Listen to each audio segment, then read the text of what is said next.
Dmitry Savransky, who will be speaking about reproducible open source science with EXOSIMS. All right. Good morning. Hopefully you all can hear me and see my slides. Yes? Yep, we Great, can do both of those fantastic. things. Excellent. Great. So it's been really fantastic hearing about all of the amazing things that everybody's doing. And I'm very excited to share with you today our code, EXOSIMS, that my group has been working on for a while. And this is a code for the simulation and analysis of exoplanet direct imaging space missions. So EXOSIMS belongs to a class of tools that are collectively known as Monte Carlo mission modeling. The idea being that in order to link mission concept designs and engineering decisions associated with those mission concept designs and mission operating rules for those concepts, we want to actually create as detailed as possible a simulation of the entire mission. And so in the case of EXOSIMS, that is creating a detailed observatory design, as detailed as possible an optical system design, coupling those with automated scheduling rules that encode whatever mission rules you want to adopt for your concept, and then producing entire synthetic mission. And then we don't just produce one of those, we produce ensembles of thousands of these, and we mine them for statistics on whatever metrics of science that we happen to be interested in. And of course, as with any such endeavor, if you make any mistakes in your modeling or put in any bad assumptions, you'll get out bad results. So validation is really key as part of this process. Why do we go the Monte Carlo route? Well, it's because we want to capture dynamic constraints and we want to make statements about the schedulability of these observing sequences that we generate.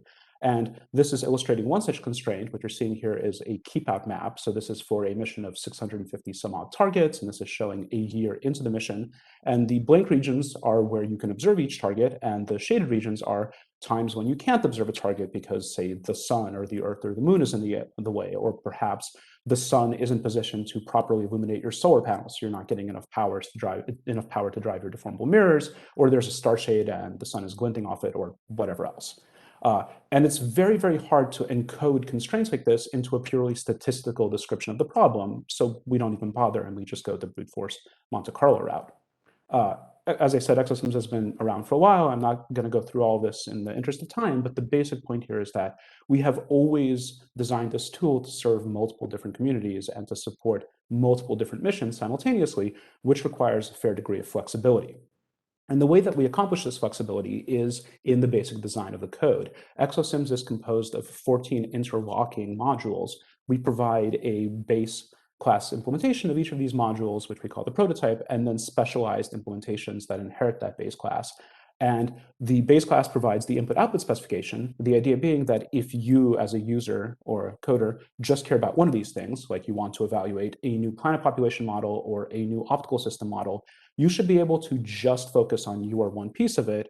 And as long as you conform to our IO spec, you drop it in and it works with all the rest of the code seamlessly, is the hope. And usually it works. And this allows us to do cool things like, for example, very easily spinning up multiple planet populations for use in a simulation. This is to illustrate our degree of uncertainty of the true planet population. And so, for example, we can generate our synthetic universes using one planet population, but calculate our completeness, which is a heuristic for scheduling, using a completely different planet population.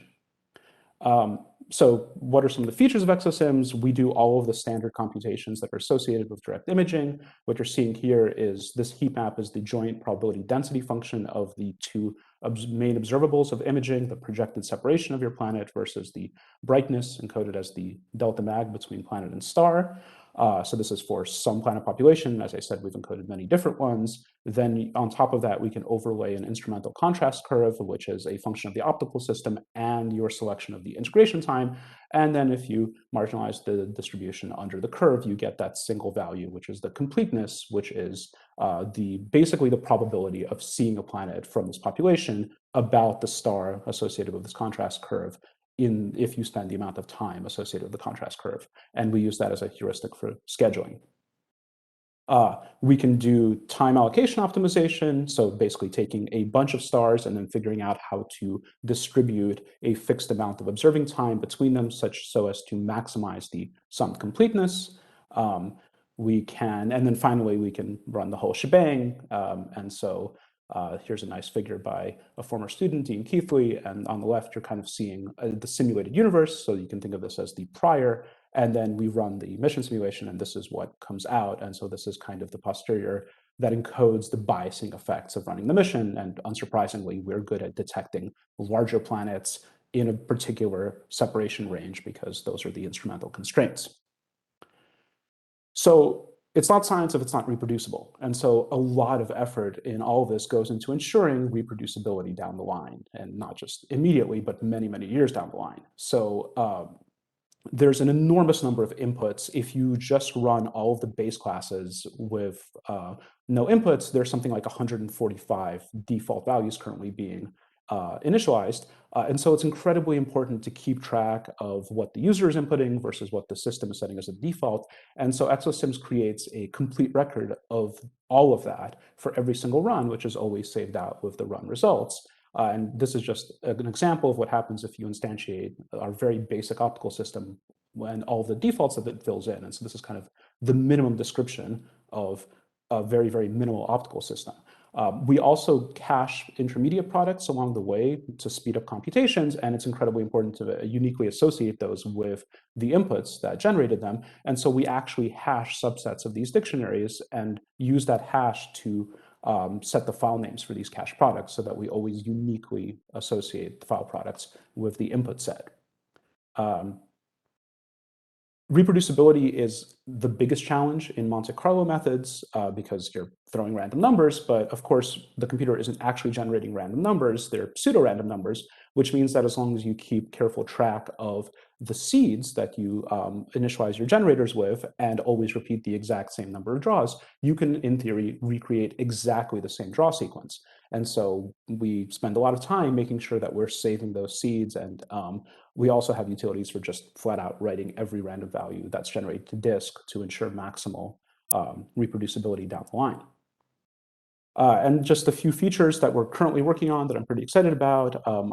My student Corey Spahn had this fantastic paper out last year, which talks about how you actually use precursor radial velocity data to optimally schedule imaging observations, and we're building that functionality into EXOSIMS. Another student, Jackson Kullock, has some really cool work about very, very fast computation of optimal star shade trajectories that we're building into the code.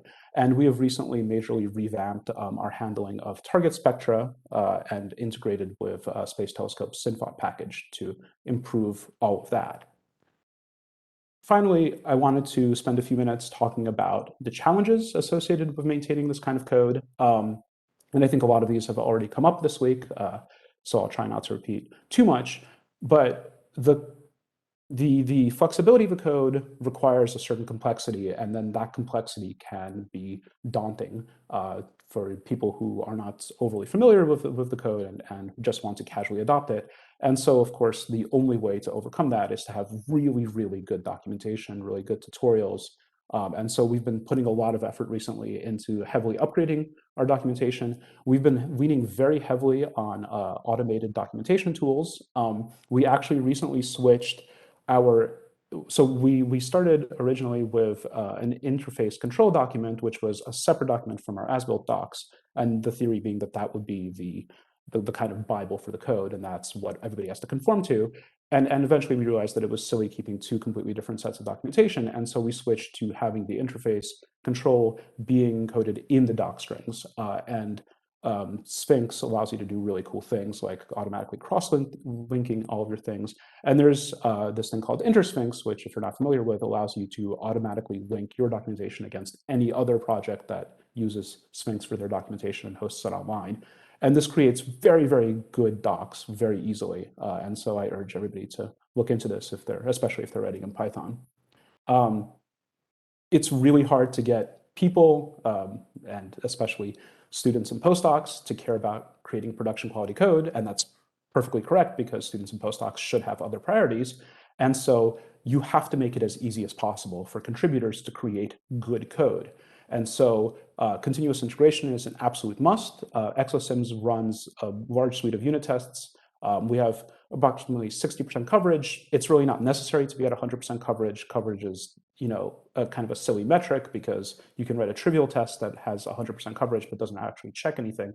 So instead, we really focus on tests that will catch regressions. We also have an offline suite of end-to-end tests that actually runs the entire mission scheduling thing and does it over and over again to catch any emergent bugs that might pop up. And on top of that, we do a lot of style checking, PPA checking, whatever else we can think of. Everything is automatically, as soon as a pull request is generated, everything automatically gets checked for both style and correctness. And finally, we are part of this very, very vibrant and cool open source ecosystem. And it's very rapidly evolving. And there's a ton of incredible stuff out there, as we've been hearing this week, but you have to be very judicious in selecting your package dependencies, because as soon as you sign up to have a dependency, you are now on the hook to make sure that you respond to changes in that upstream package. And so it was slightly gratifying to me to see all of the people this week pushing emergency releases to correspond to NumPy 1.24, bafflingly deciding to expire one of its deprecations. I'm glad I'm not the only one, but it might be more correct to just pick a specific package version, force your users to run everything in a virtual environment, and it may be that down the line that is the strategy that we will adopt, although we haven't yet. So I want to thank all of you for listening. I want to extend many, many thanks to all of the EXOSIMS contributors over the years. And I want to invite everybody here to come join us. We are always looking for new users and new contributors. And we're also actually, along with our JPL friends, planning a workshop for later this year on yield modeling and these types of codes. So if you're interested in that, please reach out or stay tuned for more on that. So hopefully there's some time for questions. Thank you all again for listening. Thank you so much for an excellent talk. It was phenomenal. You did a great job, and the whole collaboration does a great job. Oh, all right. We have some hand raised. Chris, I see your hand went up. It's because I clicked the wrong button. That was a great talk, Dmitry. Okay. Thank you. I should say, for those who don't know, Chris is also one of the leaders of this field and has another code that has been used for all of the same stuff that EXOSIMS has been used for. We do have time for questions. Does anyone have any questions? Let me check the. I can go ahead and ask a question. Actually, I did have a thought during Dmitry's talk. So you put some emphasis on saving random number seeds. I do that as well on my end. One of the issues I come across is whenever you want to insert a new random number, call to a random number, that obviously updating your code is going to affect how those seeds transfer down. And usually you don't want to call multiple random number generators with the same seed. And so you usually keep that seed flowing through the code.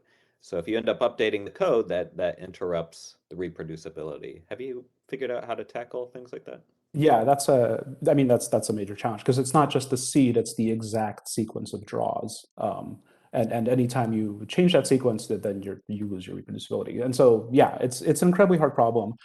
Basically, we take the suspender and belt approach of not just saving the seed, but also when we care about, when we're creating something for a paper, for instance, we dump the actual generated random values.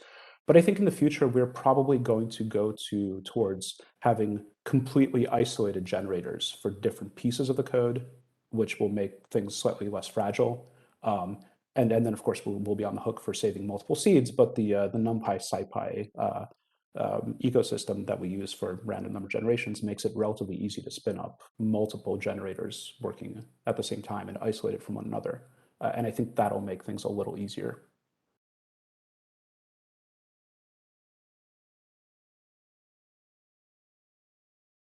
Thank you. We do have a raised hand that I just got the alert for, and then the name went away. I think it was Jaren. Sorry, that was an accident. Okay, perfect. There is also a question in the chat that we can cover real quick right before the transfer. Joe's asking if you could link any tutorial or guide you found helpful in setting up Sphinx, if not just on their website. Mostly we just go through the Sphinx docs, but if EXOSIMS in its documentation has a documentation guide, which includes the basic setup for building our docs, and we actually built a little shell script to help with that, which everybody is free to grab and modify. So hopefully you might find that useful. So if you look in EXOSIMS's documentation, there's a separate page on building our docs that has some resources there. Awesome. Thank you so much. Excellent. Thank you again, Dmitry, for your talk and answering all the questions.